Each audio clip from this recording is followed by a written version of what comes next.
And then, for some of you naman, mga kapiksi, maaaring nagkakaroon ng delay sa mga gusto nyo mangyari sa buhay nyo, sa mga manifestation nyo. Meron kayong mga blocks and resistance, okay?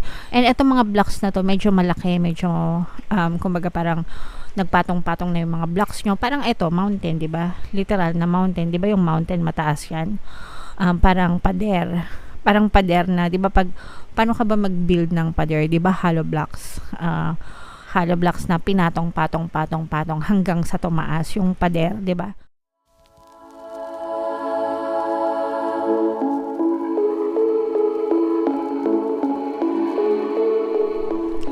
Hello guys, hello Pisces, welcome back to Pinoy Pixie Tarot. Ang pamagat ng episode natin for tonight is bagong taon, 2024. Happy New Year sa inyo mga kapixie, happy holidays sa inyong lahat.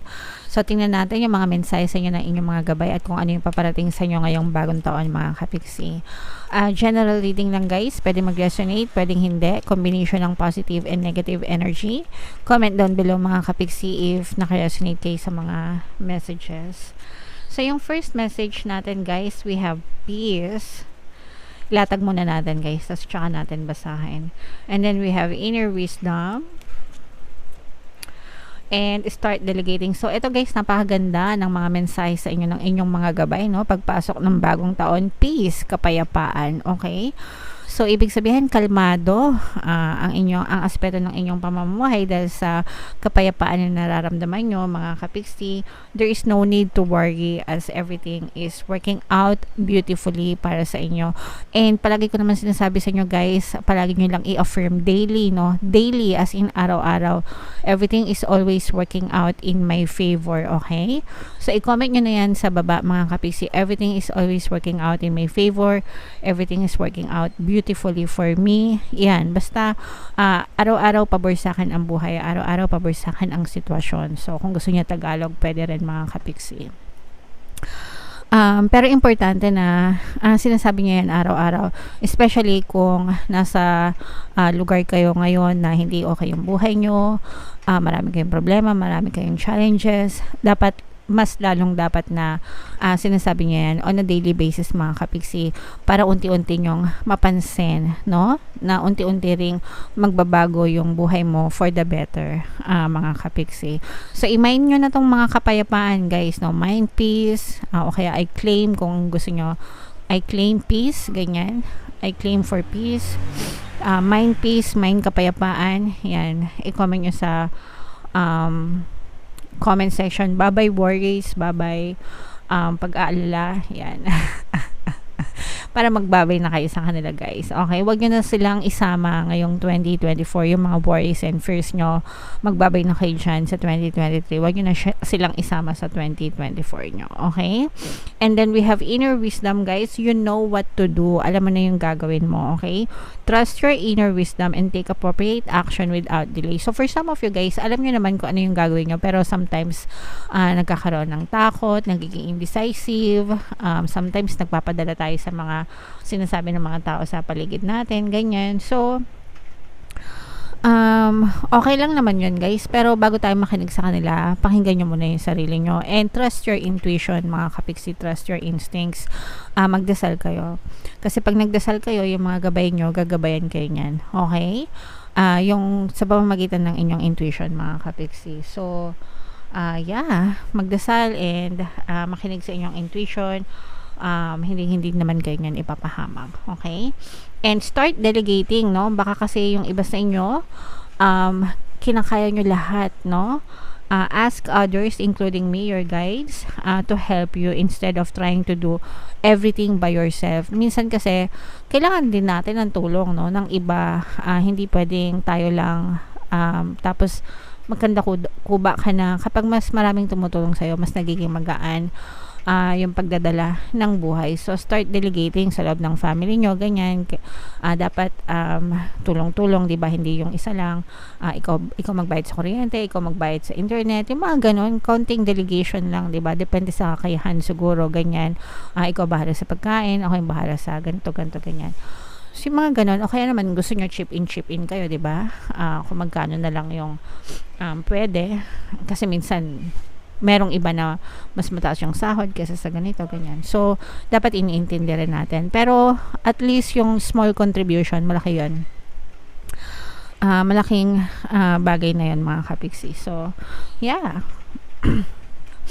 Comment down below, mga kapiksi, if naka-resonate kayo sa mga messages. Tingnan natin yung paparating sa inyo, guys, ngayong bagong taon, no? So, shuffle ko to. Habang sinashuffle ko to, guys, panoorin nyo muna tong video natin regarding sa ating paano mag-manifest ng abundance video course. Kapiksi, sawa ka na ba sa mga struggles at hirap sa buhay mo? Masipag ka ba at masikap sa buhay ngunit hindi ka pa rin umaasenso? Ilang beses ka na bang nag-attempt magnegosyo at mag-invest pero palagi ka pa rin nalulugi?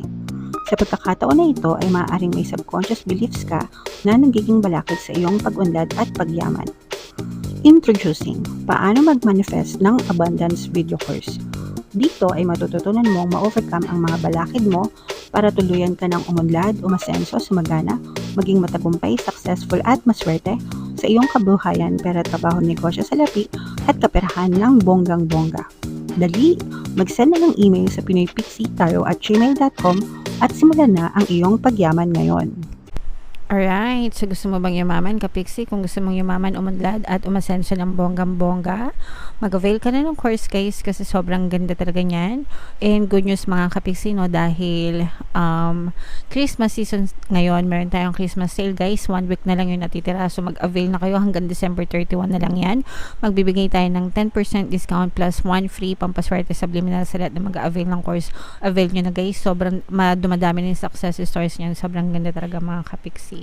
And meron din tayong email coaching, manifest your desires using the law of attraction. If meron kayong mga specific na gusto nyo i-manifest, pwedeng love and relationship, guys, pwedeng money or career, pwede kayo magpabook ng email coaching session with me. Mag-send lang kayo, guys, ng email sa pinoypixitaro@gmail.com.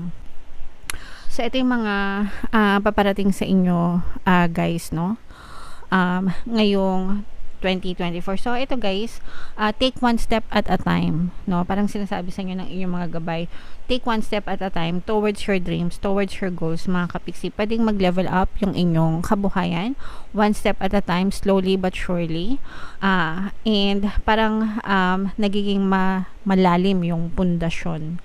Yung pundasyon nyo, mga kapiksi, no? Mas maganda yung, kumbaga, parang hindi kayo nagmamadali, hindi kayo nagmamadali, 'di ba, sa pag-unlad nyo, pag-asenso nyo, pero maganda na pinapalalim nyo yung pundasyon. Kumbaga, nagbi-build kayo ng matibay na pundasyon sa buhay nyo. Kasi pag matibay yung pundasyon nyo, mga kapiksi, hindi kayo basta-basta magigiba, okay? And then, kahit gaano katayog ng inyong marating sa buhay, kung matibay ang pundasyon nyo, mga kapiksi, kahit ilang bagyo pa yung dumating, kahit ilang lindol pa, hindi kayo basta-basta mapapabagsak. Alright? So, yun yung gustong sabihin sa inyo ng inyong mga gabay, mga kapiksi. Walk towards your dreams, one step at a time. Build a very solid foundation para maging maganda, matibay talaga yung inyong pundasyon sa buhay. For some of you, guys, this is well-being pagdating sa kalusugan, no? Kung meron kayong mga check-up, kung meron kayong mga nararamdaman na hindi maganda, guys, wag nyo nang i-delay yung mga check-up nyo. Wag nyo na lang ipagpabukas kung inuubo kayo, ganyan, kung sumasakit yung mga ulo nyo, yung mga tiyan nyo, kung ano man yung sumasakit sa inyo, mga kapiksi, wag nyo nang ipagpabukas, wag nyo nang ipagpa-delay, mga kapiksi, kasi baka mamaya mahuli na ang lahat, tsaka pa kayo magsisi, no? Prevention is better than cure, mga kapiksi. Kaya tayo nagpapa-check up para malaman natin, ma-diagnose kung ano talaga yung totoong sanhi ng mga nararamdaman sa natin, and mabigyan tayo ng karampatang lunas. Guys, pagdating sa kalusugan, palagi ko yung sinasabi sa inyo, wag nyong i-take for granted. Wag nyong ipagwalang bahala, guys. Pumunta kayo sa mga manggagamot, magpatingin kayo, magpa-check up kayo, okay? And then, for some of you naman, mga kapiksi, maaaring nagkakaroon ng delay sa mga gusto nyong mangyari sa buhay nyo, sa mga manifestation nyo. Meron kayong mga blocks and resistance, okay?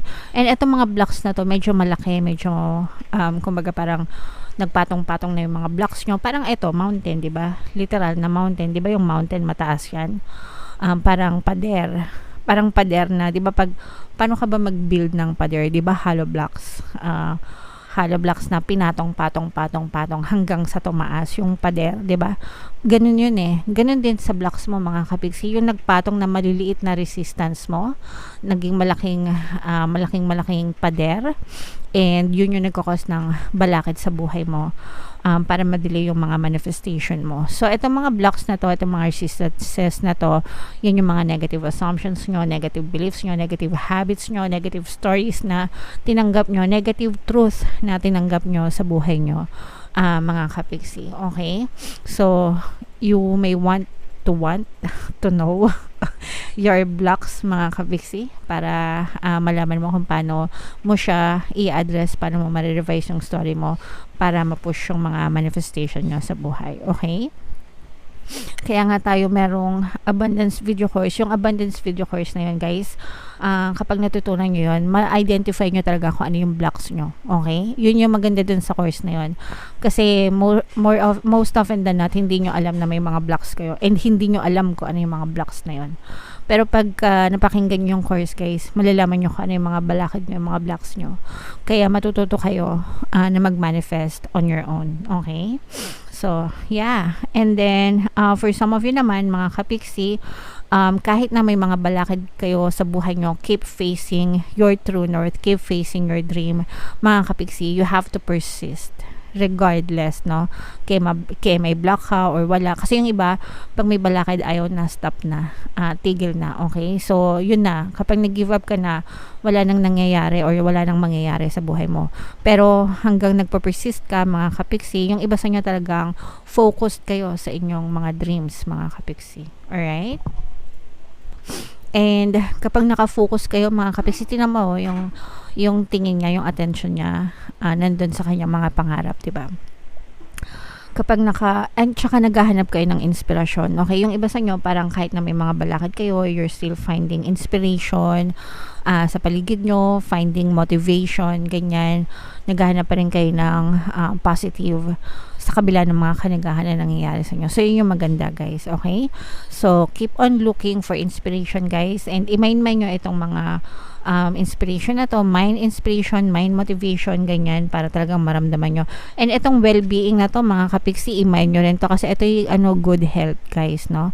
Well-being, good health, mind well-being, mind good health.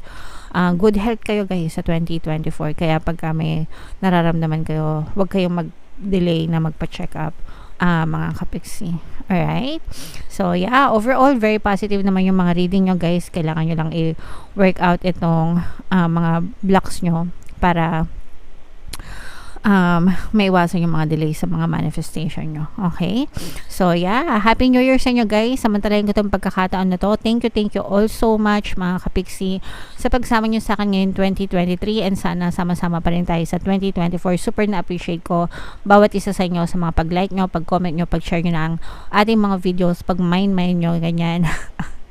Super thank you talaga, mga kapiksi.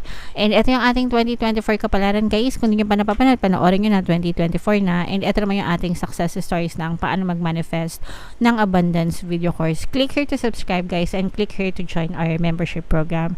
Thank you for liking, sharing, and subscribing, and see you again next time. I love you all. Have a nice day. Bye-bye.